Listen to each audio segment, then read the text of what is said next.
Ikaw nang nihira sa akin sa school, no? Kapal naman ang mukha mo. Lahat na lang inagaw mo eh. Si Zeph, yung basketball team. Ano, pati ba naman si Miss Chinchin na wala na rin sa akin? Ano pa? Ha? Ang tigas ng mukha mo, Mang Angken. Eh, lahat naman lang sinabi mo, hindi sa'yo. At kayo din ng Tita Silvia mo, ang naghukay na sarili niyong libingan nung niloko niyo si Miss Chinchin. Miss Chinchin? Hindi mo nga siya matawag na mami. Kung hindi mo siya kayang ituring na ina, wala kang karapatan para maging anak. Ba't mo ba pinagpipilitan yung sarili mo sa kanya? Dahil gusto mo manahin lahat to? O baka gusto mo maging prinsipe ng Maka?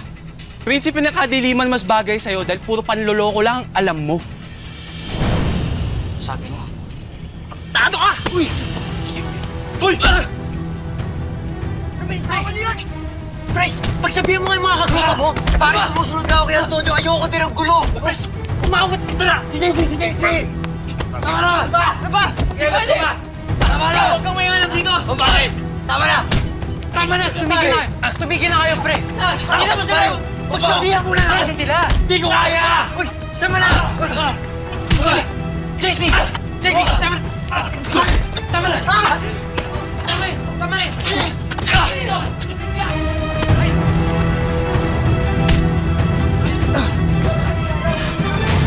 Sige! Ikaw na!